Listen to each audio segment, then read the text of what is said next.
This is the final public forum. It's been an absolute pleasure for me. The faces and the people and everything else, and to call it cliche, thanks for the memories.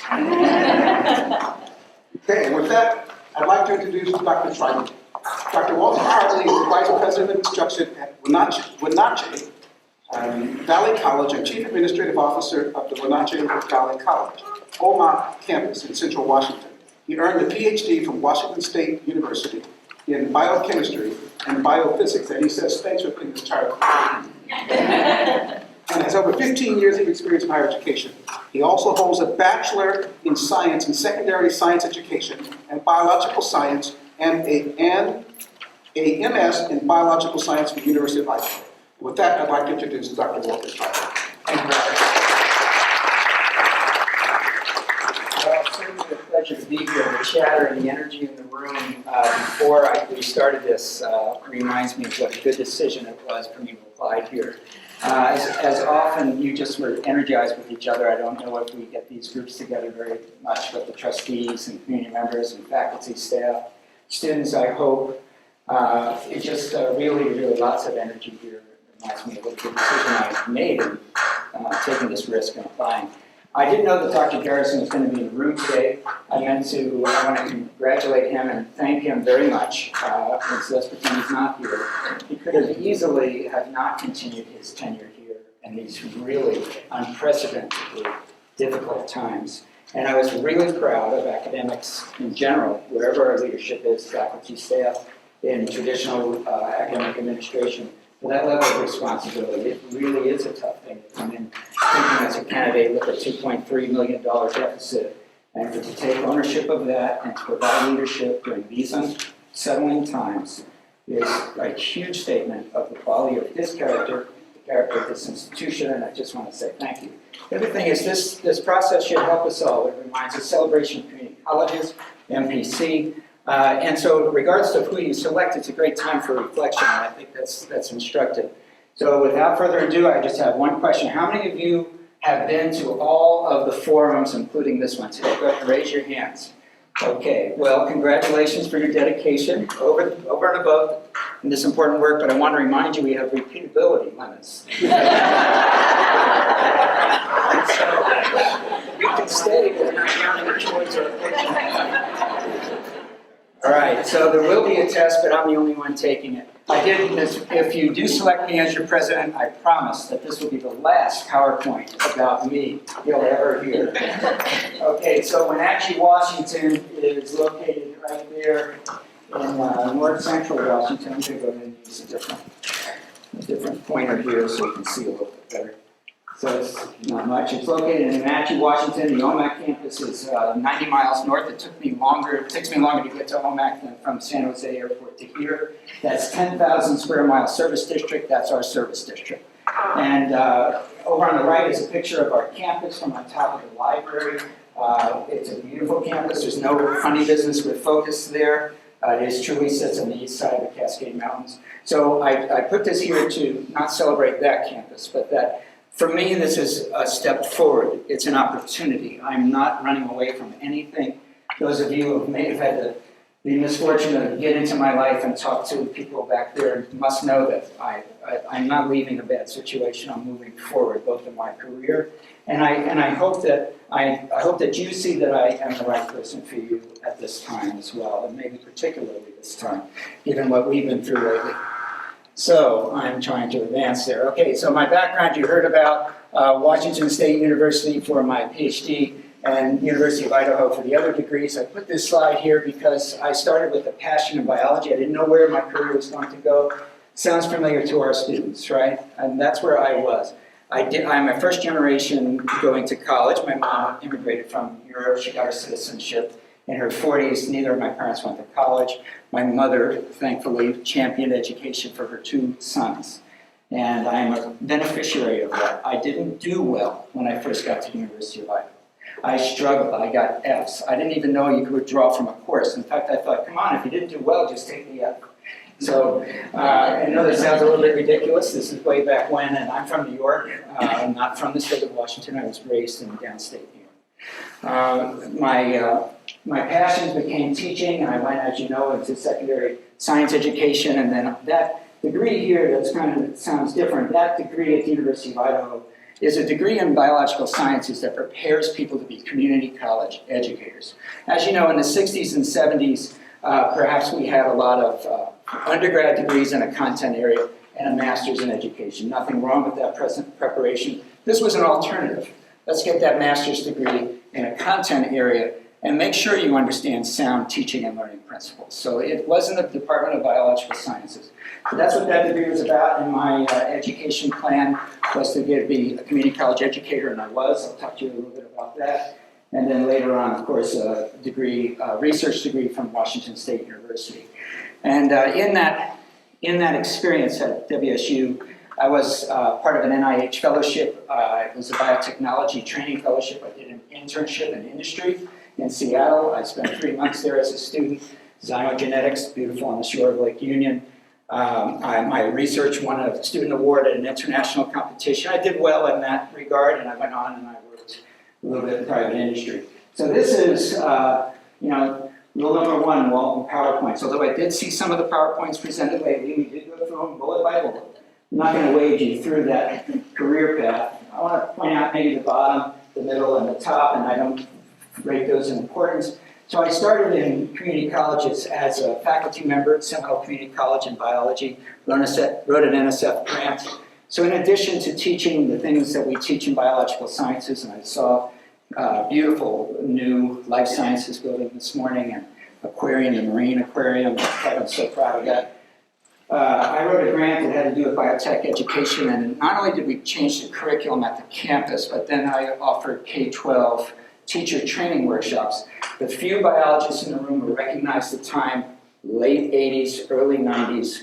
Gene cloning was the key disturbance to the system, so to speak. That was the main technology advance, and we had to get that into the K-12 system. Anybody teach AP biology? If your children have taken AP biology, laboratory number 6 was about gene cloning, and none of the high school teachers knew how to do it. So we set up teacher training workshops in Florida. The University of Florida recruited me from that experience to do it statewide. I also did it international. I worked Malaysia a little bit, and we had visiting scientists there. Okay. At Wenatchee Valley College, in the state of Washington, we don't use the word apportionment, we use the word allocation. We have a much more generous funding model than you do. You have Dr. Garrison and community, you have struggled with far fewer resources and tools. Our budget is bigger than 15 or 14 point some odd million dollars. That's just the state portion of it. This graph was provided by the Vice President of Admin Services. The bottom point on it was a projection, and we're a little bit higher than that actually, but we've lost 30% of state funding. And we, like you, are mostly state funded. We're a little bit less. We're about 85% dependent on state funding. We have some other routes that we utilize. But this was tragic and traumatic, and just feeling this, I feel the campus mood right now. I see it in the announcements. I certainly heard it in the first interview questions. I'm not sharing with you my vision for what should happen. That's a community thing that we do, and Dr. Garrison has led that. He's been communicative. He has garnered participation, and you have done that, and that's the way we work for those things. But I can tell you that in our college right here, we lost 30 full-time employees, 60 full part-time. We're a little bit smaller than you in terms of our employee numbers. We have 75 full-time faculty and 160 part-time. Ratios are different in Washington. But right after we did that move, we still had to run a campus. And so we learned a lot about ourselves. We learned a lot about the psychology of organizations. Organizational psychology follows human personal psychology. And we use those academic teachings to drive the way we were going to continue working. So I put this up here. You can't read it, unfortunately. This is Maslow's hierarchy of need. Those of you who go back, here we are, an introduction to psychology. But this slide reminds us that We are a human institution, obviously. 86% or so of our expenses are in salaries, et cetera. It's a very human activity. So as the individual goes, so does the universe, so does the institution. So we certainly keep this in mind. And the tough thing about this is, at the top here, we can't read it. This is self-actualization in Maslow's 1943 paper. But really, up here is where we do our best work. It's where we're creative. It's where we can accept difficult facts. It's where we can do our most intellectual work the best. The problem is, you can't do that unless you have security of your employment, your food, etc. So that's the challenge of leadership. And that's the challenge of all of us as leaders. And that is what I feel the culture is that I'm interviewing for. That's what I've picked up on those wonderful YouTube presentations. I feel I'm joining that already, a spirit of inclusion. And that's a very healthy place to start or to continue along this tough process we're in. This is a little bit about what I've done with the community, but of course, anytime we talk about our strife and economic losses, we know we're impacting our students with our decisions and our communities. And it's at these times and other times we always certainly stay connected with them. So here is a snippet of some of the things I've done. I worked on a healthcare skills panel. It's a local panel of industry leaders where we need new employees, the types of things we need the college to help us do. Then we either start a new program, modify a program, bring in selective changes to the curriculum. Nurses for Tomorrow was a fundraising campaign. That was the title of it because nobody understands, when you say, well, we need a radiologic technician. And they go, If you say we need more nurses, everybody, it's just a marketing piece. And we certainly did that. The campaign was on $2.1 million. We built a $23 million building. We added a second cohort of 36 nurses in spring start. We have a fall start. We did a lot of them, and that building you'll see some pictures of in a second. Was a fabulous addition to our campus, and we put biology in there, and administration. There are other community connections that we had up there, but I want to move to your questions here. This is the building I was talking about. This is, it's about 26,000 square feet. Nursing and a one-stop shop like we have here for student services, where you get advising and financial aid and cashiering and orientation and ed planning. Second floor is allied health and mathematics, and nursing is part of our allied health area. The third floor is administration and biology. This is the new music and arts center, 23,000 square feet. Those four big windows are studios that face north. Capture north light that you artists, wherever you are, and you know you like it. The roofs are canted up to capture that. And these two studios on our left-hand side actually have a garage. The wall is a garage door like for a semi, so when it's not windy out, students can take the easels out and paint and draw. And then we like to think of, if you were inviting a gifted artist to come stay at your house, what room would you put them in? How would you treat them? We feel it's a world-class facility. And that was done during that construction just ended. Like you have your 65th anniversary. This coming Saturday, we had our Music and Arts Center grand opening last Saturday. So, open forum. That's one of your wonderful quotes on campus that I think frames our thinking for what we are about to do now and in the future. So, what are your questions, sir? Thank you, Paul. I have a question. Declining support from the state and shrinking local tax bases have driven many community colleges to look for new sources of revenue, such as government grants and private donations. And these same forces have also encouraged some colleges to look for more entrepreneurial ways to generate revenue. What is your experience in bringing extra funding to a community college? And do you have any ideas of how to bring new revenue sources to Monterey Peninsula College? Your CHOM program, I learned a lot about this morning, and there you are. That's a fabulous approach that you've already taken, where you get partners that are actually part of operations. That's amazing, not one-time money. That is fabulous. And what I've done, I touched on a little bit with Nurses for Tomorrow. Our nursing program is actually quite large. We used to accept 55 nurses in the fall in Wenatchee, 20 nurses in the fall in Omak. Omak is a really small town. And then we do 36 nurses in Wenatchee every other spring. That's a lot of nurses. So the additional cohorts came from the community saying we need more nurses. If you go back just, 5, 6 years ago, the national nursing shortage, nursing hiring has slowed down a little bit. So they came to us with a need, they came to us with some one-time money, and we got busy. And this was my president. I was director of allied health. In that role, I had full responsibility in working with the faculty. The faculty, we have shared governance as well, and those hirings are not done by me alone, right? But I had basically a dean role then. I didn't have a dean title, but I played a dean role. We put together the need, we put together our needs, myself and Ms. Visser, our nursing director, who reported to me, and we got busy. We gave those presentations to the fundraisers, our president, we gave them.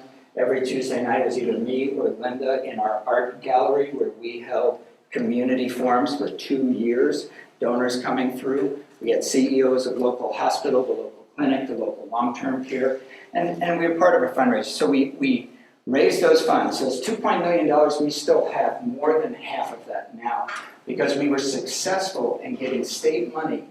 So that campaign was to pay for a pre-designed study. In the state of Washington, you get a biennium, you get 2 years for a pre-designed study with your architect or by yourself, 2 years for a design, 2 years for construction. The fundraiser paid for pre-design. I was the chair of the pre-design committee, which is very much faculty-driven, but we have a broad spectrum, including in the community.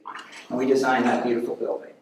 We used the power of the nursing shortage and the high priority of nursing in the state funding decisions for space to tuck along the dogs of the funding model, which is administration, et cetera. But we put in, so we went from just a nursing building that we had to this fabulously big building. Anyway, my role was I did a lot of presentations. I did actually go in and ask for money with the foundation director. Much rarer. That was more of the director's job and the president's job. And we were, but informing that and being part of that from start to finish. The same's true for the Music and Arts Center. Towards the end of that, the artists took it and ran. The art and music folks took it and ran. But we had many, if you go back and Google Wenatchee Valley College and the Music and Arts Center, very controversial about building a music and arts center in the middle of a financial crisis when our wait lists for chemistry were this long. And, we had a commitment to low enrollment performance humanities, and we had a commitment to STEM. Now, that doesn't mean any low enrollment performance humanities at any time, any quarter, either campus. That's not what I'm saying, and I hope that's not what you're hearing. But we had a real commitment to that. We were in a very rural area.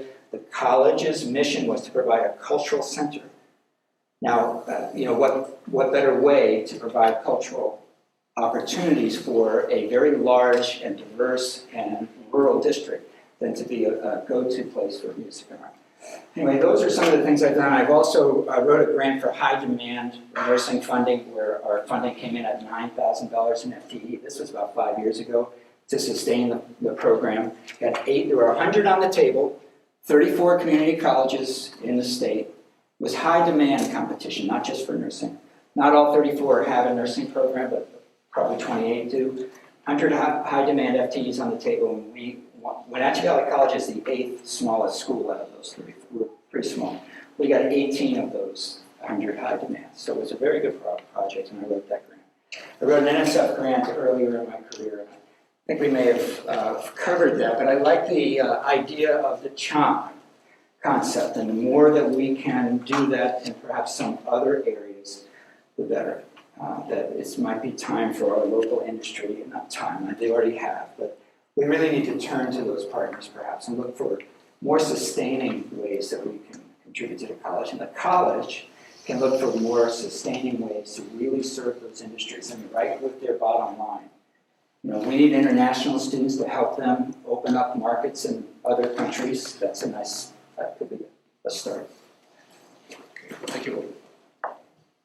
Please tell us what you know about our education center, including the Marina Campus and Public Safety Training Center, as well as future planned public safety training sites, and describe your vision for the future of this part of our district. I was there this morning. I know I couldn't make it on the tour, so the last time I came in and interviewed, I drove through, but today I was actually able to get into a classroom, stepped in on Algebra 1 in the morning, Mr. Washburn, and that's some of his students. It's a beautiful campus. I guess I'm going to start, pivot a little bit from the question to say you saw my role in Omak. That role in Omak is sort of, if we were a multi-campus district, we're not officially, like MPC. We don't have base funding for Omak, but we still make a commitment there. I understand how having a bricks and mortar presence in another part of our service district can really open up opportunities for students. And as I see it now, part of the question, what do I understand about that? It's the Marina Center anyway, is as a front door. It's as a point of entry. It also takes you out of the need to drive that commute. I was talking to some folks in HR this morning, interesting commute. If you're on the road at 7:45 from Marina, you're in a traffic jam, but if you're on the road at 8:05, you're not. That's really interesting. But you miss your 8 o'clock class. So as a point of entry, I think it's fabulous. You know, centers like that, in community college speak, do those things. They they say we're dedicated to a population within our service district. They serve that role. And certainly as point of entry. In terms of expanding programs, I'm going to take a risk. You know I'm not from the state of California. You know I don't know the details. So I think I picked up some things in Dr. Garrison's talk that when I first interviewed I didn't mention. But if we don't have that base funding, I believe if you get to that 1,000 FTE students, about $1.1 million in base funding is provided. Now I imagine that in the state of California is probably either in great peril of shrinking or has already gone. But if it's not, getting that base funding I would say we would want to have in our on-campus advisory groups an all hands on deck as to how we can do that. Well, we don't have 1,000 FTEs there, roughly 500 FTEs maybe, or give or take. So if we can base some hybrid or some online courses out of the Marina Center, we might be able to generate those FTE students and count them there. While that funding, if it is, as I said, I'm taking a risk, if it is still on the table, we need to get that base funding for that campus. We have a priority, we've made a statement there, if we can get that base funding, let's get it. If it's a matter of FTS students, let's generate it. And I do understand the difficulty of that in a push-and world. But what I'm saying is we have a commitment there, let's do everything we can, as you are, to get that base funding. Okay. Thank you. What is your philosophy concerning how college administrators should function together as a team to provide leadership to the institution? How do you see all of the administrators in the college participating in various campus decision-making processes? Well, very much like I led with in some of my anecdotal comments, our administrative team needs to be connected, it needs to be inserted, it needs to be embedded, it needs not to be separate. And I felt like my introduction was going a bit long, but as we climbed out of our 30% reduction, and this is not ingratiating, this is true, we did not do that without our faculty and our frontline administrators working like this versus the camps, the adversarial camp model. So our administrative team needs to be embedded, needs to be inserted, needs to be communicative. And that's a really important piece because trust is about what's going on behind that closed door. We really don't want that happening at all. Certainly the YouTube videos I've seen from Dr. Garrison does not, I'm up in Wenatchee watching those, do not suggest that there's a closed door. I mean, they're very open, they're very transparent, they're not hiding things. It seems like all options on the table. So our administrative team needs to be obviously embedded with our group. They need to be talking with each other. That's a reference to our nature and community college. I'm not speaking specifically of MPC, of being silo and turf-oriented. We need to break down the silos. So one thing that you didn't see from my bio is that information technology actually reports to me. Now, don't ask me about your cell phones or your computers, right? We had an information technology department that's separate, much like you do. Please don't hear judgment in this. We're a very small college, not that small. We're fairly large, but we just couldn't have the information technology department here, and we didn't have an instructional technology department. So with all these winds of change and how all these tools that our faculty are making available for their students, we would get in a queue, I mean, there's the phones we have to string to that office, and then we have to get these computers up, and then, oh yeah, that new learning management system has to go down here in slot 6. So we collapsed ITV together, and that collapsed silos. Our person over ITV is Mr. Hirsch Tudor, and he is the Dean of Library Services and Learning Technologies. And so that was a major reorg we did, and it's just been fabulous. One of the things I mentioned in our interview is that while we work through this cut in funding, and we work through implementing student success task force recommendations, community college landscape is changing. You know that. We have Stanford just up the road offering courses for free to 100,000 students. So I see our Vice President of Instruction. Now, we're not going to be afraid of this. These are opportunities, but the landscape of community college education has changed. And if we're too hunkered in, and we have to be, right? Remember Maslow's hierarchies? We have to do that. And at the same time, we have to get ready to handle hundreds of thousands of students. They're going to show up with a certificate from Harvard for Introduction to Psychology, and they took all their classes in a secure environment, all their tests, and they're going to say, I want credit for prior learning, and they're going to get that credit.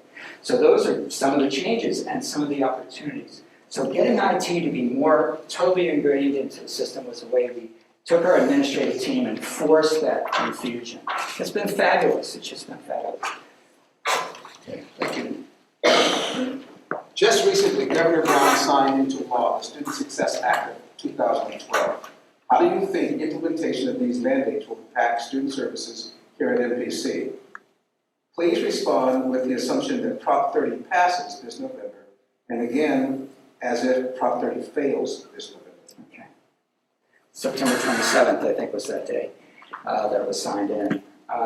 Well, it's certainly going to change things. And before I go on, when we in community college systems have legislation like that, that's broad and sweeping, and not necessarily campus by campus based, not necessarily based on, not at all, frankly, based on the actual demographics of most community colleges. The legislation is going to come with some bumps. It's going to come with some things that don't fit. For example, so what will that mean for student services? Well, student services obviously is going to play a very focused, and I don't mean this to say it's not, it's going to be playing an ever more important role and focused role in all of the campuses in the state of California. So how will it change? Well, right now we've got 9 of the 22 recommendations are the first up, and there's 2 that I'm reading are linked directly to some funding, and those are getting us common assessment and also reporting on our scorecard. So those 2 right away are ones that we have to focus on. So what I'm familiar saying with on my campus back in Wenatchee, looking at our Vice President of Instruction, is that funding is going to play, and finances are going to play, a necessary and disproportionate role in our decision making, where our focus used to perhaps be, wow, let's do this, it's a broad curriculum, let's try that in our community, wouldn't that be great? Now we really have to focus. So if there's 9 recommendations coming, 2 are directly related to some possible funding, we need to focus on those. But the assessment, common assessment piece, and the scorecard. So in terms of Prop 30 passing, as I understand it, it's going to stop the bleeding, but it's not going to restore the base. So that feels like where we are with our deficit spending. That's our staff. We need to think about all of these humans and all of their work and what they do, and see if we need to reorganize where we have people and what they're doing, how technology plays a role. So you can see these advisory groups, these task force groups all over campus, fully integrated administration staff, faculty, talking about here are our resources. How can we meet these task force recommendations? Assumption 1, no new employees. That's assumption 1. Assumption 2, let's do that again, but let's add selectively. If we have to take resources from some other place and put them there, what would they be? Most critical to least critical. And the team starts working on those. I don't have those answers for you. I don't know your frontline staff. I don't know how many you have in certain places. The emphasis is on initial advising. These are good things. I've been on your webpage, your STEP program, you're there in terms of, the steps that students coming in. I think it's a matter of compliance, following up with students. The data will be collected. Dr. Ryan will be able to collect those data. We'll be able to put them on the webpage. That's not particularly difficult to get those two pieces met. The unfortunate thing is, up in the state of Washington, a college called Green River Community College has a wonderful model for placing students, and it's not based on single point entrance tests. It's not based on the Compass test or the MDTP test, that we have here. It's based on an interaction between high schools and colleges, and trying to use the transcript to best place students requires more people, not less. Okay, Proposition 30 does not pass. Well, with that type of legislation in place, I don't think we're going to be able to cut student services. Now, that's kind of a broad statement, right? And we know that there's all kinds of ways we can look at every part of our campus and find ways to be more efficient. I'm talking about broad, large amounts of money that we're going to be able to find. I think we really need to. That legislation sort of protects that to a degree. I'm really happy you're working on that, and I will be with you. It would be a collaborative, broad-scale, focused advisory committee. I can't come in, but if I were in the state of California, say that's what we would do.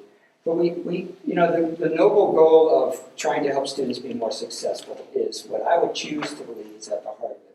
Completion agenda is hard. Maybe that's another question. There's a lot of parts to this legislation that fundamentally changes the community college system that I love, that we all love. Most of our students are part-time. More than 50% of our students take less than 6 units. So the completion agenda is, enrollment priorities. Those are really troubling things. I don't know if I answered that question. I don't know if any one person can. As you may know, we are currently on stability funding. What actions or approaches would you take to increase FTES production at a sustainable level? What is your opinion of using instructional service agreement contracts to generate FTES? I think it's fundamentally healthy to keep enrollment healthy, and just as a general statement, obviously that's true. But sometimes we're just trying to make that band right into that apportionment, right into our 7,000 that we had recently, and not one more. I think that online approaches, certainly contracts such as that, are very valuable. The part of the student task force initiative that I'm really concerned about is the language where only those courses that have been defined by the system as being part of an education plan get to count towards apportionment. And I don't know how, when you're just rolling that out, that's going to be difficult to predict. And so I hope there'll be some forgiveness of this. You see what I'm saying? We can't just increase FTES. It has to be an increase of FTES, at least a large portion of it, within that rule that's tracking with student education plans. So I am hearing impaired, I'm relational, I love face-to-face classes, but technology gives us lots of opportunity. I have 3 daughters and a spouse that I have those daughters with. I think I played more of a role. But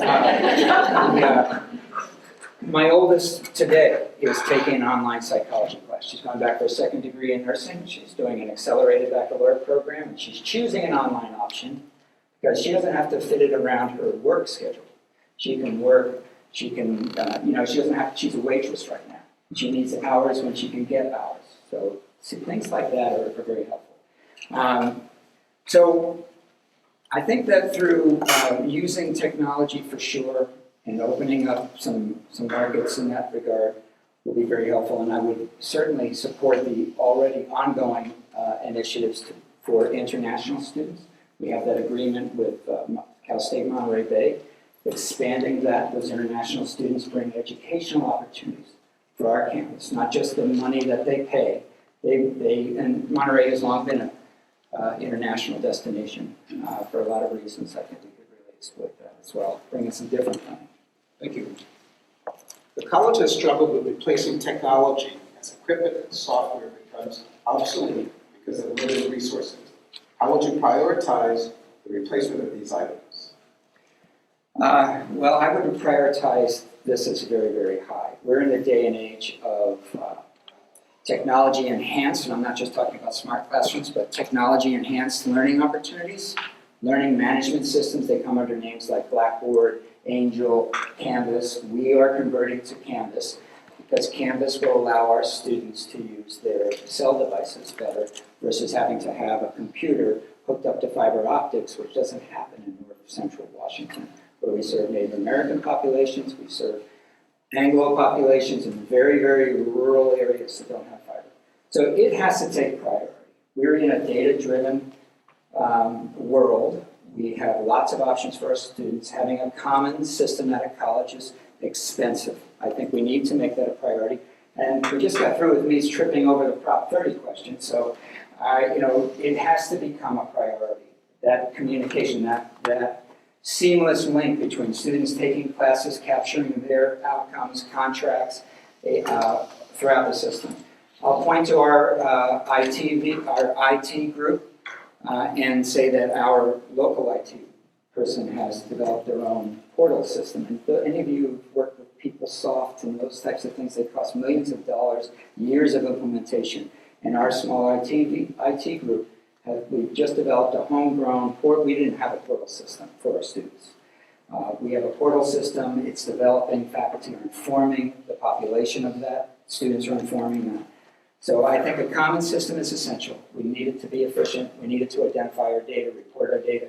We need it so that our students don't have to learn if this is playing out in front of our students, if there's too much difference in what one faculty member's page looks like, just their page that they go to when they go to a course, versus the calendar's over here on this online class, or if you're using technology for your face-to-face, same thing. Calendar's over here, but over here, Walt's got the calendar. Walt doesn't even have a calendar over here. And that's like walking into a room like this, and every time you walk in, sometimes the seats in some room are going this way, sometimes they don't have any doors. I'm talking about the consistency of a learning management system. And that's not academic freedom. That's like this academic freedom we preserve and we protect. But creating a predictable learning environment, we remove the barriers that people are trying to figure out. When you go to a site, you want to buy something, and it's been a while since you've been on Amazon. And where do I go to pay for this? Over here. They make that real clear. So I would rank it at a very high priority. Our technology system being integrated, being singular, will in the end make us more efficient. Upfront costs, but in the end will be more efficient if we have a more common and universal technology plan. Thank you. How do you see distance education growing at UPC? How might this affect demand for bricks and mortar space? I think bricks and mortar space, we have such an opportunity here. So bricks and mortar space, I don't think is going away. I think what we do have to worry about is as our legislators become very, very involved in the day-to-day operations in higher education, I'm worried that the perception is that you don't need bricks and mortar space. I'm worried about that. I'm not worried that we could triple, we could many times over increase the use of technology for our students. How would we use our space differently? So this room is a great example, and I love rooms like this. And I used to teach science, as you know, and lecture was a big part of that, right? Anytime you have this much material and this much time, lecture, our least effective way of teaching is the one we choose, the one we're forced to. But learning spaces will change. We're developing a facilities master plan right now, and we're talking about how we can create new professional technical workforce program space. We can do that because we can start converting some of our classrooms that are used for liberal arts classes, perhaps, into that type of space. Liberal arts classes might look more, less like this, less one person, more circular, if that makes sense, more relational. Imagine that we go back to, do we have people that had degrees in education in the room? Get those proud, just shoot them up there. I don't know if you can all see this. There's another pyramid. I've never been to Egypt. Well, we have levels that have been levels of cognition that we talk about, Benjamin Bloom's taxonomy, the types of thinking we need to do that you're all working on developing in your students. So those different categories of cognition have been renamed by Bloom's student in the 1990s. They're now verbs, and at the top changed. Used to be judgment. It's now creating. That's at the top.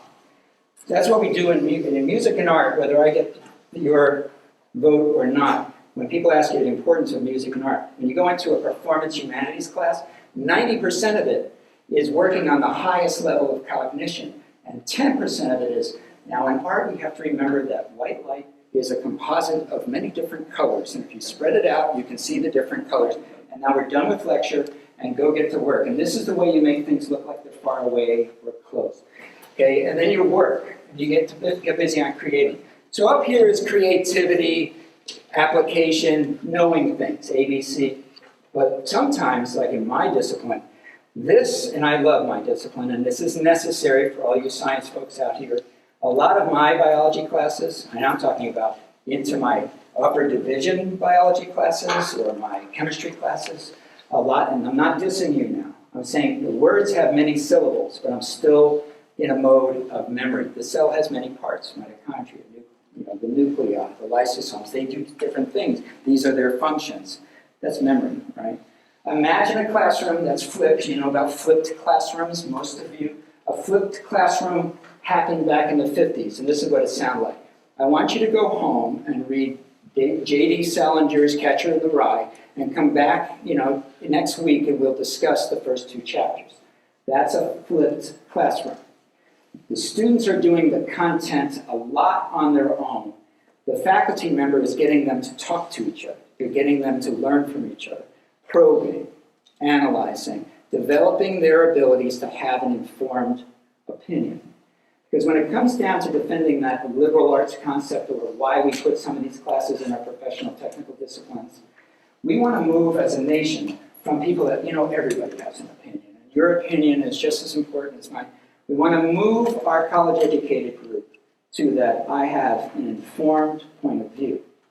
English, we call it 101. Your composition course teaches students not just writing, develop an informed point of view. Pick a subject, pick a topic, a thesis statement, develop in a cogent manner, and sum it up.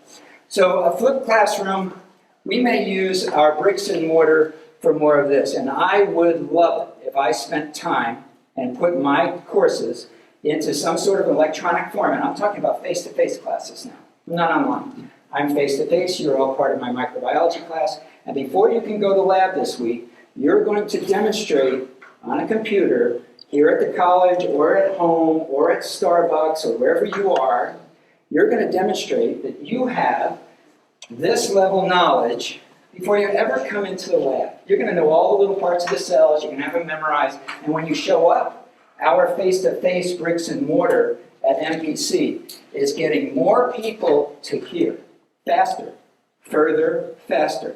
And I'm not talking about online. I'm talking about using those tools. It's the same thing about assigning somebody to go off and read a book. It's the exact same thing we've been doing, except we're just using technology to make it better. Math can apply this fabulously. We're doing that at our college. It's called the Emporium model. Nobody fails. I can take your class, I'm face-to-face, you introduce one concept in math, 5 minutes. It's a big room, lots of computers, faculty members, some para-educators walking around that don't cost the same amount.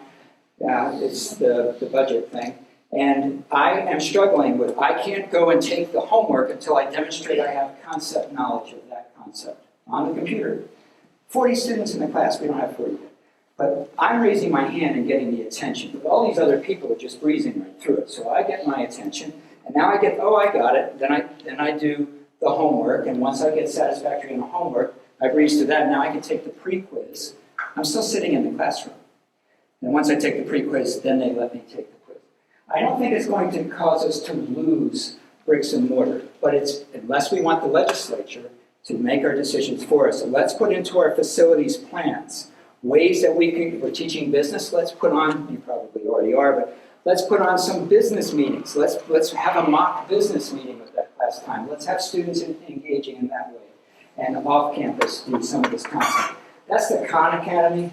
I was listening to NPR again yesterday. I had a lot of time in the car yesterday. And the Khan Academy is doing that, just up the road. That's that flipped model. Thank you. In today's budget climate, what criteria do you think should be used to prioritize the requests for filling vacant positions or for new positions at NPC?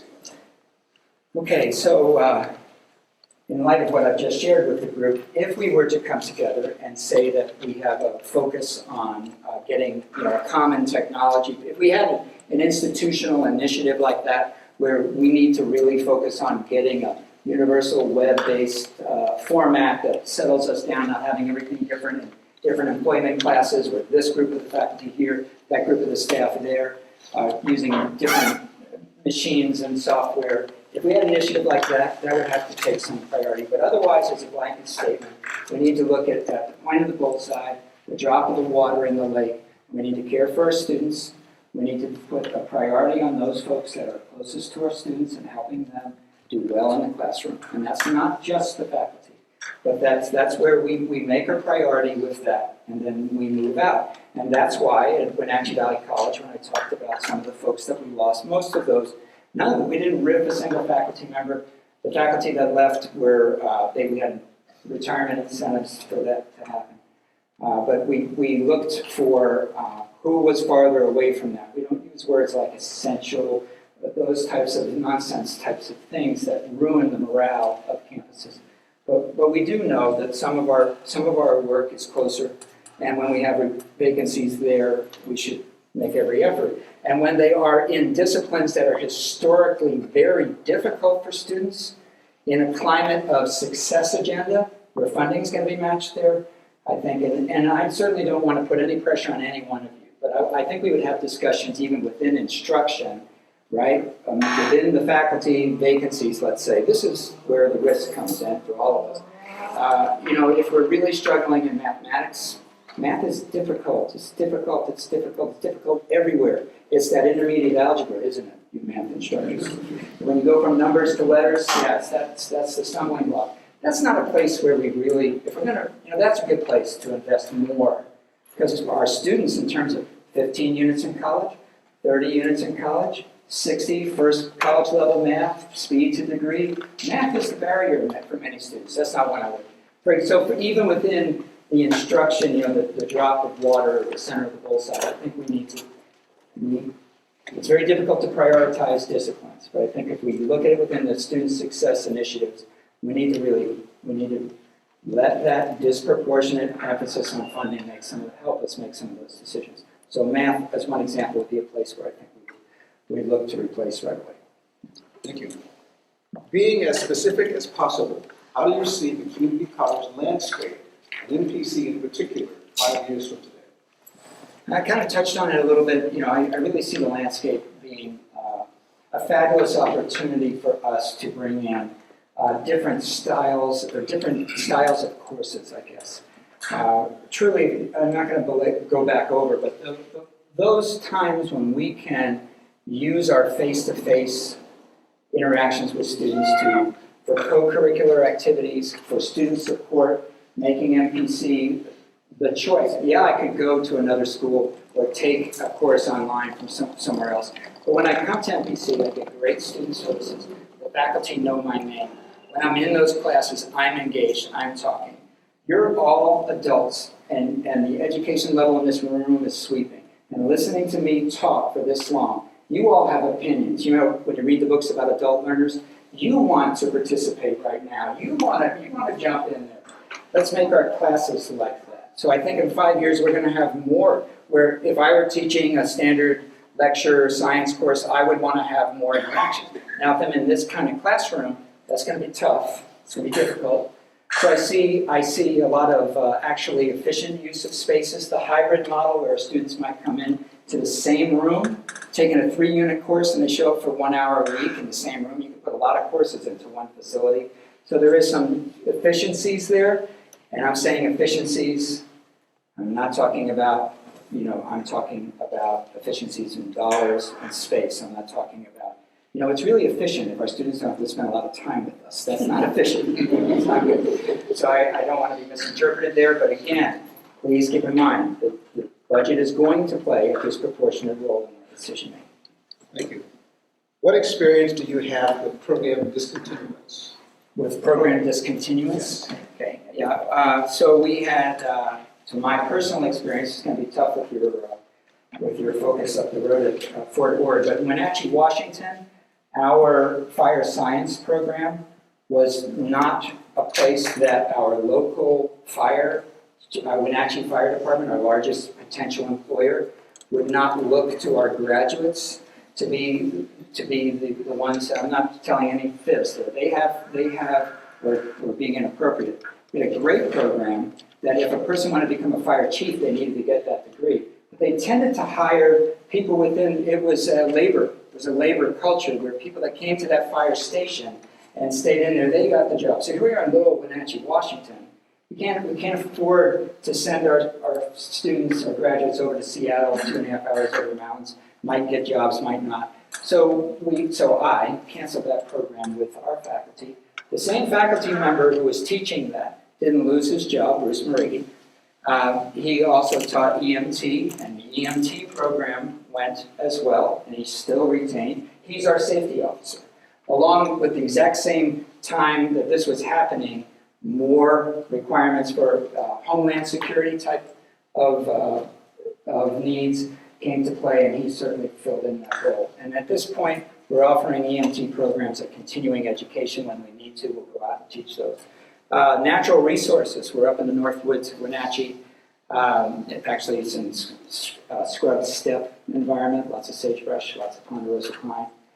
Our natural resources program is a degree program and a certificate program in the Wenatchee campus, and it was a degree program and a certificate program in Omak. It requires majors ecology taught face-to-face. Now, on the Wenatchee campus, majors ecology, fully transferable to a regional four-year university. We would get 10 students or so in Wenatchee. In Omak, we didn't have the personnel to teach it. We wouldn't have that interest, so we reduced the degree program in Omak, just have a certificate. We do a lot of program reshaping and remodeling and stackable certificates, right? And it also dovetails into financial aid requirements.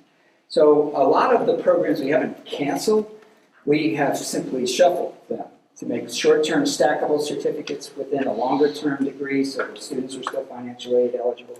We do a lot of moving around. We have a wonderful industrial tech program that's sort of generic. Like it's not specific to any one employer, but those folks are OSHA and WSHA, ready to go. They can run forklifts. They know something about electricity. They can all do basic welding. And if they go out and work in an apple packing shed, that's where their apples come from. So if they go to an apple packing shed, they can be generally useful there. If they go to an automotive shop, they won't be an auto mechanic, but they could be generally useful there. We have a retail management certificate that's just, the bond, JCPenney, that's the type of industry we have. We definitely have reshaped our ag program, totally reshaped it. And we have a wonderful 2+2 agreement with Washington State University. Thank you. How do you see the role of the foundation, especially over the next 5 years? Foundation will continue to be a great partner during the wonderful tour I had this morning, and I saw many of the works of the foundation and the gifts that they're helping to find in our community. I think that, like we were doing in Wenatchee, I think that at times we might need help more in operations. Things that, it's kind of tough when you're trying to find donors. It's really nice to have something that donors want to give to, something that's, here's a computer lab, and I bought a computer, and that computer's going to be gone in 5 years. But we need more help like that. I think we could explore is some of the avenues that were brought up in YouTube's I saw from Dr. Garris. I mean, if you look at your international student effort, and again, I apologize, I don't know all of your employees, but I think if we, let's say we're talking about greatly expanding that, well, that's a venture, that's an experiment. If the foundation helped us pay for a full-time employee for a short-term basis, I was hired into one of those jobs in biotech. If you do a good job, you'll have a job for 5 years. If you don't do a good job, you won't have a job for 5 years. If the product works, you'll make a lot of money and move on, and if it doesn't, the company will close and you'll move on. It was the second story. So if we get some seed money from the foundation, we might be able to put recruiters, culturally sensitive, culturally aligned recruiters in various countries to represent us, to send their students, see how that works for a while. It's an experiment. I think that's very, very good use of the money. Just a closer relationship, which always starts with friend-raising. It really starts with friend-raising, where you're not always just turning to the foundation when you need the money. And I know that can't be true because I see your culture here. You're involving them. You have a 65th anniversary this week, and I'm sure you have lots of wonderful events. So, Last question. Why do you want to work for Monterey Peninsula College? Well, if it's not evident right now, I'm just really impressed with the academy here, with your courses, and the climate of your college. You know, community college, you're a comprehensive community college, meaning you do all those mission areas, and you're doing well. You actually have a very broad curriculum within your transfer. It's very appealing. I love your international programs. I am more convinced now than I was before when I sent in my application, and it has to do with who you are to each other, the way you're working through these things. I'm learning that from the mood in the room this morning, the YouTube videos I'm watching, the many conversations I'm having, and I can't really quantify that for you. I'm not getting a feeling of ultra negativity in this really tough and really uncertain time. I'm getting a sense of community. You like each other. I mean, in this room this morning, you like each other. Now, I understand that there I really do think that it's a healthy college. I said this in my interview.